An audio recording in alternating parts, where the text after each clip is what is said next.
एक बार एक संत से किसी ने पूछा, महाराज मैं आपसे बहुत दूर रहता हूँ, आपसे मिल नहीं पाता, क्या मेरा कल्याण होगा? संत ने मुस्कुराकर कहा, बच्चे रेडियो स्टेशन कहीं भी हो, अगर तेरा ट्यूनर सही फ्रिक्वेंसी पर सेट है तो आवाज़ तेरे घर में भी साफ आएगी। तो सत्संग जी सतगुरु का ज्ञान वह ब्रॉडकास्ट है जो हर पल हवा में मौजूद है। आपका सिमरन वह ट्यूनर है। यदि आप घर पर भी सिमरन में हैं तो आप सतगुरु के साथ लाइव जुड़े हुए हैं। दूरी केवल शरीर की होती है, रूह की कोई दूरी नहीं होती। एक संत से किसी ने पूछा, महाराज क्या घर बैठे मोक्ष मिल सकता है? संत ने सुंदर जवाब दिया, बेटा नाव पानी में हो या किनारे पर, अगर वो मल्लाह रूपी सतगुरु के हाथ में है और उसका लंगर यानी विश्वास मजबूत है तो वह कभी नहीं डूबेगा। तो सत्संग जी आप घर पर हो या सत्संग भवन में, यदि आपकी डोर सतगुरु के हाथ में है तो आप सुरक्षित हैं। सत्संग जी प्यार से कहना जी, धन निरंकार जी। सत्संग जी रविवार का दिन आता है, सत्संग का समय हो जाता है, पर आपकी मजबूरी, आपका काम या आपके शरीर की लाचारी आपको भवन तक नहीं पहुंचने देती और फिर शुरू होता है मन में एक पछतावा, एक अधूरापन कि आज मैं पिछड़ गया, आज मेरी हाजिरी नहीं लगी। पर क्या वाकई सत्संग सिर्फ एक इमारत में जाने का नाम है? क्या मेरा निरंकार सिर्फ वहीं रहता है? आज का ये वीडियो आपके मन के इस बोझ को हमेशा के लिए उतार देगी। आज हम जानेंगे कि जब पैर सत्संग तक न पहुंच पाएं तब रूह को सत्संग में कैसे पहुंचाया जाता है। आज के बाद आप कभी खुद को अकेला या पीछे छूटा हुआ महसूस नहीं करेंगे। सत्संग जी अक्सर हम सत्संग को एक इवेंट समझ लेते हैं, जबकि सत्संग एक अवस्था है। सत्य का संग ही सत्संग है। मंजिल मिले ना मिले ये तो मुकद्दर की बात है, पर हम कोशिश भी ना करें ये तो गलत बात है।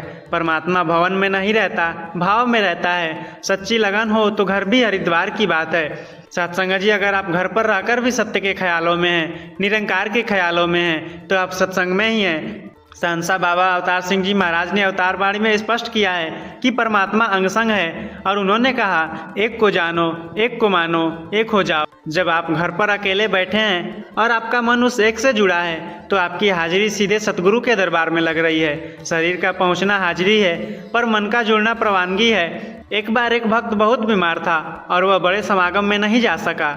वह बिस्तर पर पड़ा रो रहा था और बार बार सिमरन कर रहा था। दूसरी तरफ समागम में एक व्यक्ति बैठा था जो शरीर से तो वहाँ था पर दिमाग में अपनी दुकान का हिसाब लगा रहा था। सत्संग जी सतगुरु ने उस बीमार भक्त को आशीर्वाद दिया क्योंकि उसकी तड़प उसे समागम के बीचों बीच ले आई थी। याद रखिए, जहाँ तड़प होती है सतगुरु वहीं प्रकट होता है। अगर आप भवन नहीं जा पा रहे तो इन 3 चीज़ों को अपनाएं। मानसिक हाजिरी, अपनी आंखें बंद करें और महसूस करें कि आप सत्संग के बीच बैठे हैं। सिमरन करें, यह डिजिटल युग में आपका रूहानी कनेक्शन है। वाणी का सहारा, घर पर अवतार वाणी या हरदेव वाणी का पाठ करें। संतों के विचार सुने। आज यूट्यूब और तकनीक ने सत्संग को आपकी जेब में पहुंचा दिया है। कर्म ही सत्संग। यदि आप किसी बीमार की सेवा कर रहे हैं या अपने दफ्तर का काम ईमानदारी से कर रहे हैं तो वही आपकी सबसे बड़ी संगत है। कहा जाता है कि सत्संग is not a place you go, it is a person you become. सत्संग जी सत्संग कोई जगह नहीं है जहां आप जाते हैं, सत्संग वह व्यक्तित्व है जो आप बनते हैं। अगर आप सत्संग नहीं जा पाए पर आपने दिन भर किसी का दिल नहीं दुखाया और हर पल शुक्राने में रहे तो आपने पूरे 3 घंटे का सत्संग सफल कर लिया। जैसे एक माँ अपने बेटे से दूर रहकर भी हर पल उसके बारे में सोचती है तो वह जुड़ी हुई है, वैसे ही यदि आपके दिल में सतगुरु के प्रति विरह है तो वह दर्द आपको उस व्यक्ति से ज़्यादा करीब ले आता है जो सत्संग में बैठकर केवल घड़ी देख रहा है। तो सत्संग जी अगली बार अगर आप सत्संग न जा पाएँ तो रोइए मत, बस मुस्कुराकर सिमरन कीजिए और कहिए, दाता आज मेरे शरीर नहीं आ पाए पर मेरी रूह तेरे चरणों में है। याद रखिए, वह अंतर्यामी है। वह आपके पैरों की थकान से ज़्यादा आपके दिल की धड़कन सुनता है। एक बहुत गहरा रूहानी सूत्र है, मिलने की खुशी से कहीं ज़्यादा बड़ी बिछड़ने की तड़प होती है। वो पास रहे तो इबादत, वो दूर रहे तो याद है। हर हाल में उस निरंकार का होना ही सबसे बड़ी मुराद है। भवन की दूरियां मिट जाती हैं सिमरन के एक पल से। सच्ची लगन हो तो घर की दहलीज भी जन्नत का स्वाद है। जब आप घर पर होते हैं और आपका मन बार बार संगत की ओर भागता है तो आप उस वक्त विरह की भक्ति कर रहे होते हैं। संतों ने कहा है, जो तड़प घर पर बैठकर पैदा होती है वह कई बार सत्संग में बैठकर भी पैदा नहीं होती। उस तड़प में जो आंसू गिरते हैं वो सीधे सतगुरु के चरणों को धोते हैं। माता सबरी कभी किसी बड़े मंदिर या समागम में नहीं गई। वह अपनी कुटिया में बैठी रही, रास्ता बहारती रही और इंतजार करती रही। उनका मन का सत्संग इतना गहरा था कि खुद भगवान को चलकर उनकी कुटिया तक आना पड़ा। तो सत्संग जी, यदि आप बीमार हैं या किसी मजबूरी में हैं और आप सत्संग नहीं जा पा रहे, तो यकीन मानिए, अगर आपकी पुकार सच्ची है तो वो ज्ञान की रोशनी आपके कमरे की दीवारों को चीरकर आप तक पहुंचेगी। परमात्मा सर्वव्यापी है, उसे ढूंढने के लिए सिर्फ बाहर भागना जरूरी नहीं, उसे अंदर महसूस करना ही असली सत्संग है। अवतार वाणी में आता है, मन नीवा मत ऊंची राखे, दाता दे लड़ लग जा। सत्संग जी, दो दोस्त थे, एक रोज सत्संग जाता और दूसरा अपनी मजबूरी के कारण काम पर जाता था। सत्संग जाने वाला वहां बैठकर सो जाता था या दूसरों की निंदा करता था। काम पर जाने वाला व्यक्ति काम करते हुए रोता था कि हाय, आज मैं प्रभु की चर्चा से दूर रह गया। तो सत्संग जी, सतगुरु की नज़र में वह काम करने वाला व्यक्ति सत्संग में था और सत्संग में बैठने वाला व्यक्ति संसार में। हाजिरी शरीर की नहीं, सुरती अवेयरनेस की लगती है। आज के समय में तकनीक सतगुरु का एक वरदान है। अगर आप बिस्तर पर हैं तो यूट्यूब पर लाइव सत्संग लगा लें, विचार सुने, सिमरन की धुन लगाएं। अपने कमरे के वातावरण को धूप और अगरबत्ती से नहीं बल्कि सतगुरु के एहसास से महकाएं। Technology is the bridge but devotion is the destination. तकनीक पुल है पर भक्ति मंजिल है। यदि आप किसी बीमार बुजुर्ग की सेवा कर रहे हैं या छोटे बच्चे को संभाल रहे हैं जिसके कारण आप भवन नहीं जा पाए, तो उदास मत होइए। एक दोहा है कि नर सेवा ही नारायण सेवा, संत कहें पुकार, जो मजबूर की मदद करे वही सच्चा गुरु सिख और यार। सतगुरु ने सिखाया है कि मानवता की सेवा ही सबसे बड़ी पूजा है। यदि आप किसी की सेवा में व्यस्त हैं तो साक्षात सतगुरु आपके साथ खड़ा है। वह मुस्कुराकर कह रहा है, बच्चे तू यहाँ मेरा सेवा कर रहा है, तेरी हाजिरी वहाँ लग गई है। सत्संग जी, पछतावा करने के बजाय शुक्राना करें। कहें, दाता तेरा शुक्र है कि तूने मेरे दिल में यह तड़प बनाए रखी है कि मैं सत्संग जाना चाहता हूँ। यह चाहत ही आपको जीवित रखेगी। जिस दिन चाहत खत्म हो गई उस दिन आप संगत में बैठकर भी अज्ञानी रहेंगे।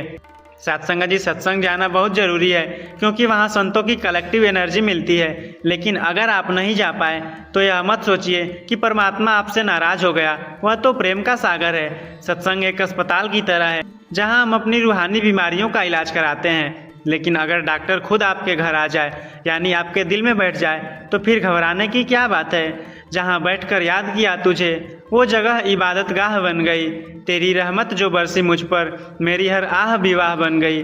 भवन दूर है तो क्या हुआ, तू तो मेरे अंग संग है। तेरी याद में जो बीता पल, वही मेरी दरगाह बन गई। जब आप घर में बैठकर पूरी एकाग्रता से तू ही निरंकार कहते हैं तो उस स्थान की ऊर्जा बदल जाती है। संत कहते हैं, जहाँ भक्त याद करता है सतगुरु वहाँ साक्षात हाजिर हो जाता है। भगत नामदेव जी की एक बहुत सुंदर साखी है। एक बार वे मंदिर गए, उन्हें बाहर निकाल दिया गया क्योंकि वे कथित तौर पर नीच जाति के थे। नामदेव जी रोते हुए मंदिर के पीछे जाकर बैठ गए और कीर्तन करने लगे। कहा जाता है कि भगवान ने मंदिर का मुख ही नामदेव जी की तरफ घुमा दिया। तो सत्संग जी, परमात्मा किसी इमारत का गुलाम नहीं है, वह तो भाव का भूखा है। यदि आप घर पर बैठकर तड़प रहे हैं तो सतगुरु का रहमत, सतगुरु का मुख आपकी ओर खुद ब खुद मुड़ जाएगा। आपकी तड़प ही वह चुंबक है जो परमात्मा को खींच लाती है। सत्संग जी, सत्संग में हम सामूहिक भक्ति करते हैं, लेकिन घर पर आपको अवसर मिलता है निजी भक्ति करने का। यह वह समय है जब आपके और निरंकार के बीच कोई तीसरा नहीं होता। सिमरन केवल शब्दों को दोहराना नहीं है, सिमरन तो उस अविनाशी के एहसास में डूब जाना है। जब आप अकेले होते हैं तो आप अपनी कमियों को बेहतर देख पाते हैं, आप सतगुरु से दिल की बातें कर पाते हैं। अगर आप दिन में काम की वजह से संगत नहीं जा पाए तो अगले दिन का अमृत वेला संभाल लीजिए। शांत वातावरण में जब दुनिया सो रही हो तब आपका उस मालिक से जुड़ना आपको वह ऊर्जा देगा जो आपको हजारों सत्संग का फल दिला देगी। बाबा जी फरमाते हैं कि जो हर पल प्रभु को याद रखता है वह कभी अकेला नहीं होता। साथ संगत है रूप मेरा, साथ संगत ही जान है। लेकिन अगर साथ संगत तक शरीर न पहुँचे तो साधों के गुणों को याद रखना भी साथ संगत ही है। जैसे सुग्रीव ने दूर रहकर भी प्रभु राम पर विश्वास रखा, वैसे ही हमें भी विश्वास रखना है। भक्ति का अर्थ हाजिर होना ही नहीं बल्कि हजूर को हर पल अपने पास महसूस करना है। यदि आप घर पर हैं और कोई सेवा कर रहे हैं तो वह सेवा भी सत्संग का ही एक हिस्सा है। सत्संग जी, भवन जाना चार्जिंग है और संसार में रहना परफॉर्मेंस है। यदि आप किसी कारणवश चार्जिंग पॉइंट अर्थात भवन तक नहीं पहुंच पाए तो जो बैटरी आपके पास पहले से चार्ज है, जो ज्ञान आपके पास है, उसे अच्छे कर्मों में खर्च कीजिए। किसी दुखी को मुस्कुराहट देना सत्संग है, अपने काम को ईमानदारी से करना सत्संग है, किसी की निंदा न करना सबसे बड़ा सत्संग है। सत्संग जी, भवन की ईंटें नहीं, आपकी दिल की धड़कनें सत्संग करती हैं। अगर आप नहीं जा पाए तो उदास मत होइए, अपने हाथ जोड़िए, आंखें बंद कीजिए और कहिए, दाता तू तो यहाँ भी है, आज यहीं मुझ पर अपनी कृपा बरसा दो। यकीन मानिए, उस पल आपका कमरा सत्संग भवन बन जाएगा और आपकी रूह ब्रह्म ज्ञान के सागर में गोते लगाएगी। भगत धन्ना भी कभी किसी मंदिर या बड़ी सत्संग में नहीं गए। उनके पास तो सिर्फ उनका अटूट विश्वास था। जब उन्होंने घर बैठकर ही परमात्मा को पुकारा तो भगवान को साक्षात प्रकट होकर उनके घर की रोटी खानी पड़ी। यदि आप संगत नहीं जा पा रहे तो यह मत सोचिए कि आप डिस्कनेक्ट हो गए। परमात्मा वाईफाई के सिग्नल की तरह नहीं है जो दूरी बढ़ने पर कम हो जाए, वह तो अंगसंग है। आपकी पुकार में अगर धन्ना जी जैसी सच्चाई है तो आपका घर ही बैकुंठ बन जाएगा। अक्सर लोग कहते हैं कि भवन में मन लग जाता है, घर पर नहीं लगता। भवन में मन इसलिए लगता है क्योंकि वहाँ का वातावरण बना बनाया मिलता है, लेकिन असली योद्धा तो वह है जो प्रतिकूल वातावरण में भी अपना ध्यान जोड़ ले। अगर घर में शोर हैं, बच्चे रो रहे हैं, काम का दबाव है और उस बीच आपने सिर्फ 2 मिनट के लिए आंखें बंद की और कहा, तू ही निरंकार, मैं तेरी शरण हूँ, तो यह 2 मिनट का सिमरन भवन के 2 घंटे के सिमरन से ज़्यादा ताकतवर है, क्योंकि आपने संघर्ष करके अपना ध्यान उस मालिक से जोड़ा है। एक बार एक संत से किसी ने पूछा, महाराज मैं आपसे बहुत दूर रहता हूँ, आपसे मिल नहीं पाता, क्या मेरा कल्याण होगा? संत ने मुस्कुराकर कहा, बच्चे रेडियो स्टेशन कहीं भी हो, अगर तेरा ट्यूनर सही फ्रीक्वेंसी पर सेट है तो आवाज़ तेरे घर में भी साफ आएगी। सतगुरु का ज्ञान वह ब्रॉडकास्ट है जो हर पल हवा में मौजूद है। आपका सिमरन वह ट्यूनर है। यदि आप घर पर भी सिमरन में हैं तो आप सतगुरु के साथ लाइव जुड़े हुए हैं। दूरी केवल शरीर की होती है, रूह की कोई दूरी नहीं होती। कभी कभी हम संगत में जाकर दिखावे के शिकार हो जाते हैं कि मैं बहुत सेवा कर रहा हूँ, लोग मुझे देख रहे हैं, लेकिन घर पर जब आप अकेले होते हैं तो वहाँ कोई देखने वाला नहीं होता। वहाँ आपकी भक्ति शुद्ध हो जाती है। दिखावे की इबादत से कहीं बेहतर है तन्हाई, जहाँ मैं भी न हो, बस तू ही तू की गहराई। सजदे वही कबूल होते हैं जहाँ दुनिया नहीं होती। अकेले में की गई याद अक्सर रंग है अवतार बाणी में दर्ज है, कण कण बिच है वास प्रभुदा, जो देखे सो तर जानदा। जब आप सत्संग में नहीं जा पाते तो अपनी आसपास की कुदरत को देखें। खिड़की से आती धूप, चहचहाते पक्षी या अपने ही परिवार के सदस्यों के चेहरे, उन सब में उस नूर को देखें। यदि आप हर चेहरे में निरंकार देख पा रहे हैं तो आप चलते फिरते सत्संग बन चुके हैं। फिर आपको किसी खास जगह पर जाने की मजबूरी महसूस नहीं होगी, क्योंकि आप जहां खड़े होंगे वहीं सत्संग शुरू हो जाएगा। सत्संग का असली अर्थ केवल बाहर जाना नहीं है, बल्कि भीतर उतरना है। जैसे एक गोताखोर मोती ढूंढने के लिए समंदर की गहराई में जाता है, वैसे ही जब हम संगत नहीं जा पाते तो हमें अपनी आत्मा की गहराई में उतरने का मौका मिलता है। एक संत से किसी ने पूछा, महाराज क्या घर बैठे भी मोक्ष मिल सकता है? संत ने एक सुंदर जवाब दिया, बेटा नाव पानी में हो या किनारे पर, अगर वह मल्लाह यानी सतगुरु के हाथों में है और उसका लंगर यानी कि विश्वास मजबूत है तो वो कभी नहीं डूबेगी। तो सत्संग जी, आप घर पर हो या सत्संग भवन में, यदि आपकी डोर सतगुरु के हाथ में है तो आप सुरक्षित हैं। तो सत्संग जी, सत्संग मजबूरी नहीं महसूस करने का नाम है। यदि आप जा पा रहे हैं तो आपकी खुशनसीबी है, यदि नहीं जा पा रहे तो यह आपकी परीक्षा है। और इस परीक्षा में पास होने का एक ही तरीका है, शिकायत को शुक्राने में बदल देना। यह कहना बंद करें कि मैं नहीं जा सकता, बल्कि यह कहना शुरू करें कि दाता तू तो यहाँ भी मेरे साथ है। जिस दिन आपकी यह सोच पक्की हो गई उस दिन आपका कमरा ही सत्संग का पंडाल बन जाएगा। तो सत्संग जी, ये बातें सिर्फ शब्द नहीं बल्कि एक मरहम है उन तमाम रूहों के लिए जो दूर रहकर भी तड़प रही हैं। याद रखिए, सतगुरु को आपके आने का इंतजार नहीं, उसे तो आपके जुड़ने का इंतजार है। तो सत्संग जी, अगर ये वीडियो आपको पसंद आई है तो इस वीडियो को एक सेवा समझकर उन महापुरुषों तक जरूर पहुंचाएं जो आज किसी मजबूरी में घर अकेले बैठे हैं। तो सत्संग जी, अंत में बस इतना ही कि भवन की ईंटें गवाह हो न हो, तेरी आंखों की नमी गवाह होनी चाहिए। तू जहाँ भी रहे, जिस हाल में रहे, बस निरंकार की रजा में तेरी पनाह होना चाहिए। सत्संग जी, प्यार से कहना जी, धन निरंकार जी।